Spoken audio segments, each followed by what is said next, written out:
Afternoon everybody, and welcome back to Birmingham Wildlife Conservation Park for the latest in our Wednesday Facebook Live videos.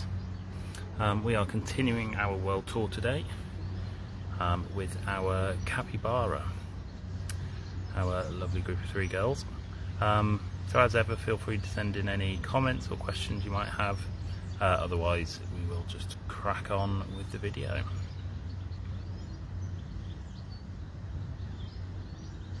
So yeah, like I say, we've got 3 female capybara here at the park. I'll be honest, I don't know which one's which, but we have Esmeralda, Gertrude and Catherine, who are all getting on a bit now. They're all around about 10 years old. I mean, they are 3 old ladies. They're still doing okay, which is the main thing.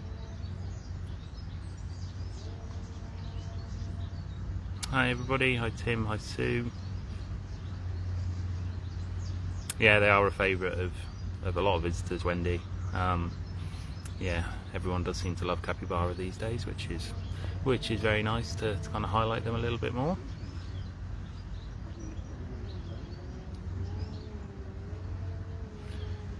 So capybara are rodents, and they are the largest rodents in the world. And they are members of the guinea pig family, and you can definitely see that in their kind of body shape and head shape. They do look like very large guinea pigs, which is quite an easy comparison to make. Unlike the Mara, who are also in the guinea pig family, whose proportions all seem a bit wrong. These guys are a little bit more guinea pig like, but yeah, they are the largest rodent in the world. Get to around about kind of half a metre tall at the shoulder, weighing anywhere between kind of 30 and about 65 kilo on average. So yeah, they are definitely big hefty things. Hello everybody, hi Richard, hi Judith, hope you're all okay this week.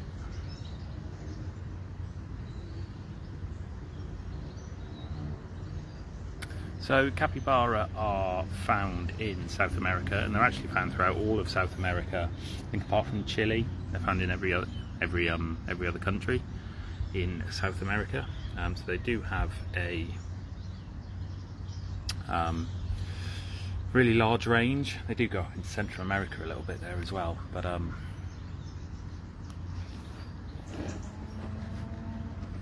yeah, so they are doing quite well out in the wild. Like I say, they've got a very large range. They generally live in kind of foresty areas, quite close to water, or open savannas. They're not particularly fussy as long as there's kind of bodies of water close by. And they are adapted for that. They do have slightly webbed feet. I don't know if you can see that there. They've got slightly webbed feet, which mean they're able to swim quite well, and they do like spending a lot of time in the water. They will even fall asleep in the water with just their nostrils showing. So yeah, they've kind of become quite well adapted to a half wetland lifestyle. Yeah, they do sit up a little bit more than a kind of typical guinea pig would.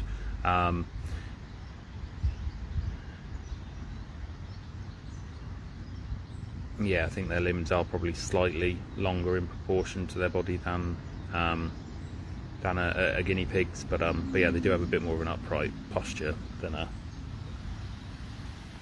normal capybara.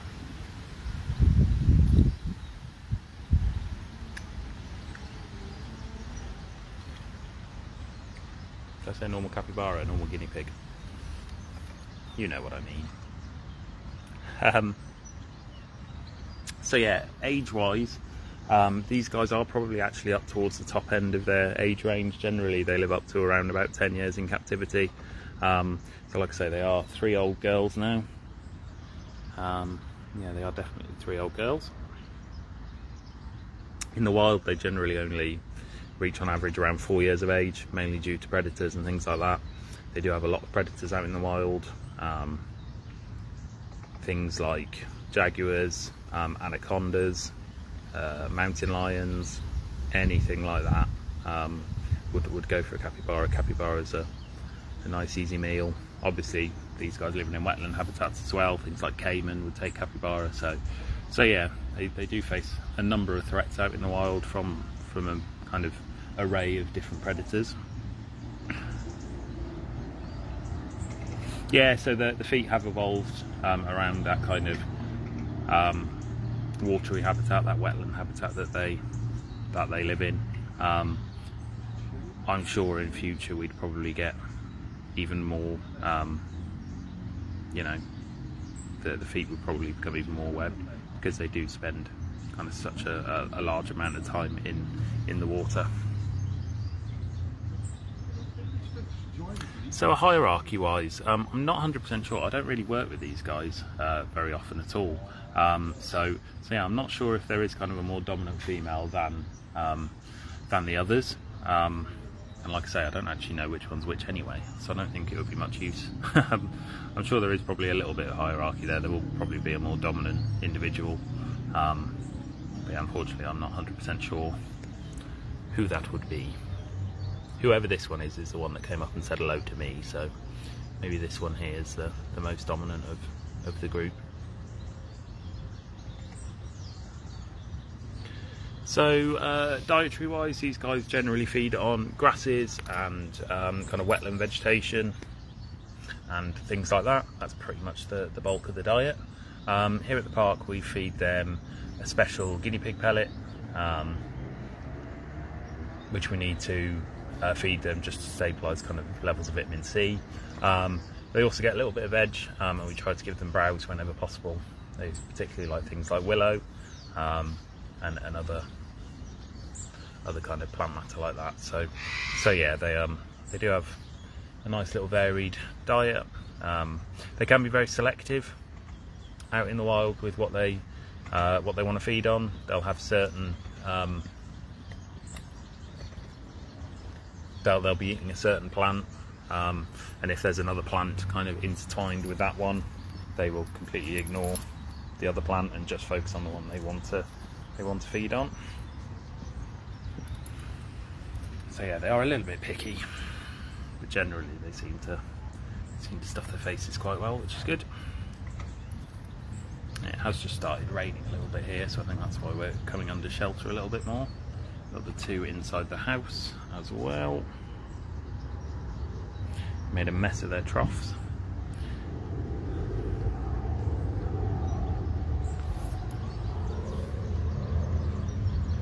Let's try and get a nice close up of these guys. View.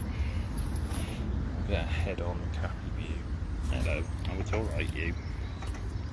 Maybe not.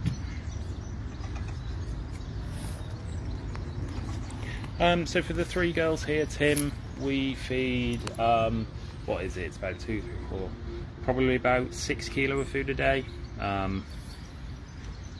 something like that. So yeah, around about 2 kilos per individual.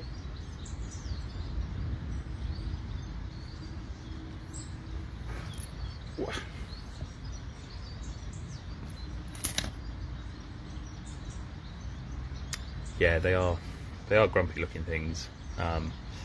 My wife always says they look like they're plotting something, and they're always up to something, so yeah, I kind of see what she means with that. They always look a little bit suspicious. Ah, Natalie. Ah, Germany. We've gone international, I like it. Hope you're okay today. Yeah, so Capybara Laura are generally fairly relaxed. I think it depends on the individuals. These guys were born here and they've lived their whole lives here, so they're fairly relaxed with the keepers, and kind of they know the drill. Whereas I've heard of other places where the capybara are a lot more nervous. So I think it does depend on that. It just depends on their kind of upbringing and the surroundings that they're used to. Like I say, these guys are old girls that have seen it all now, so So yeah, they're very very used to us.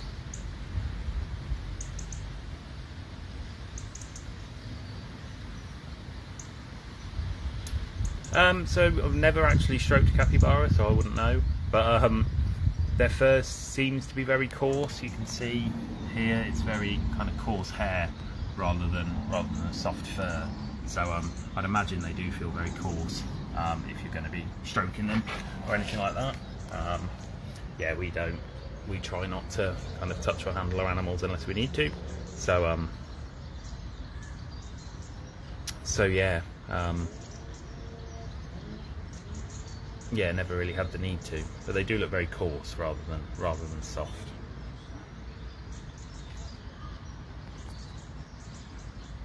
Ah, that sounds lovely, Natalie. Definitely, definitely a good choice to country hop and visit some animal parks. Sounds good to me.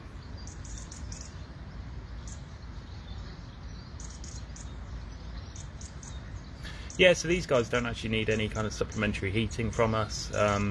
They are able to kind of withstand quite cold temperatures, as well as quite warm temperatures. They're very kind of resilient to temperature change and things like that.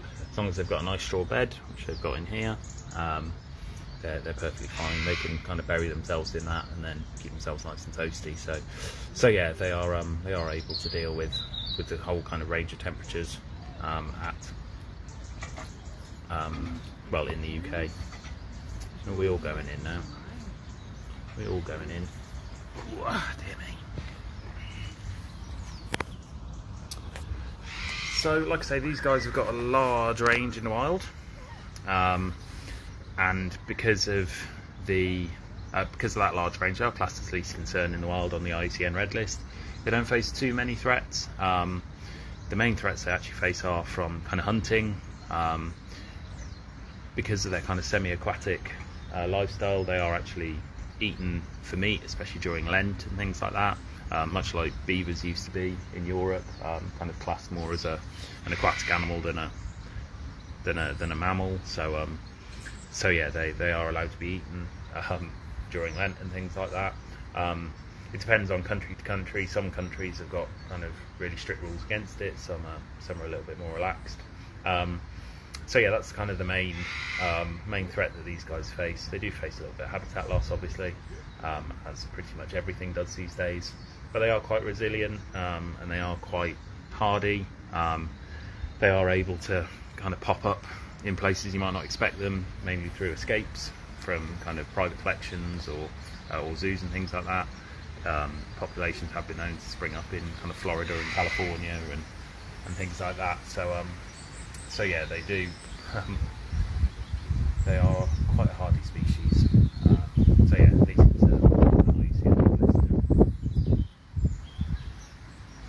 yeah, capybara can get on fairly well with other species. You can see them in a number of mixed exhibits throughout the UK and other zoological collections. They're quite often mixed with tapir. You'll also see them mixed with mara and rhea and a number of other things. So yeah, they are quite easygoing. But again, it depends on the individuals. We did try and mix our mara in with these guys once, and they just didn't have any of it, which is fair enough. But again, like I say, when they're kind of set in their ways, it's a bit hard to do that. So yeah, but they are quite friendly with other species. Ah, lovely little wombat baby. That sounds nice. That sounds very nice. Yes, the parrots are being a bit noisy in the background, shouting their heads off as they do, and saying hello to visitors by the sound of it. Yeah, we have had male capybara here in the past. So these three were all born here from our previous male and his partner. Obviously, unfortunately, they've since passed away. But yeah, we're not looking at breeding these guys at the moment, especially these three, because they are too old now for that. But yeah, like I say, they're not a species that's in massive need of help, kind of conservation wise. so there's not a massive call to be breeding them. So yeah, for now, we are going to kind of leave them as they are. Babies, so on average, I think they generally have 3 or 4, but they can have up to 8 in a litter.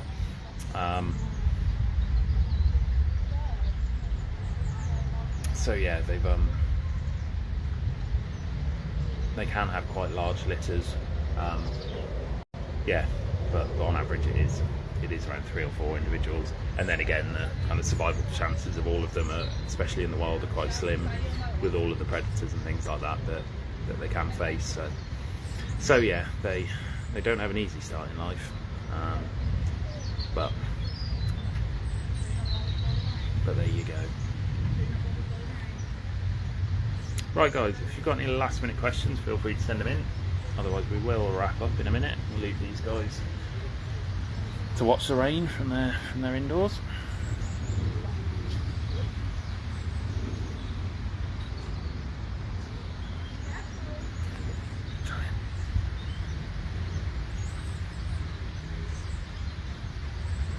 So yeah, we'll be back as ever same time next week with our continuing on the world tour.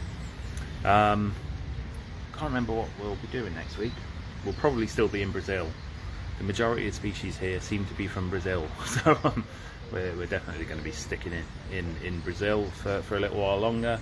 But yeah, we'll be carrying on with something around there.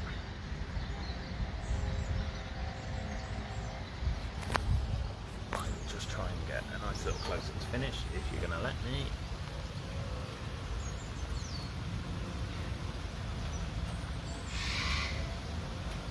So we've done the parrots, Hayes. We did the parrots kind of right back near the start of the world tour. I think they were about the 5th or the 6th video.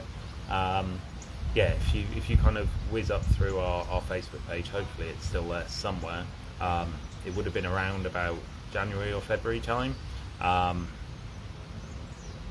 we did the parrots. Yeah, because they're found kind of northern Australia and then into the kind of Indonesian islands above there. So yeah, we've already done that one, but yeah, feel free to check them out. I can't remember how well behaved they were, but I'm sure you'll find out if you watch the video.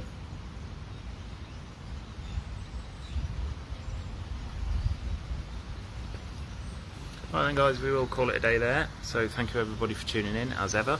Hope you enjoyed meeting our capybara, and yeah, we'll be back again same time next week. Cheers guys.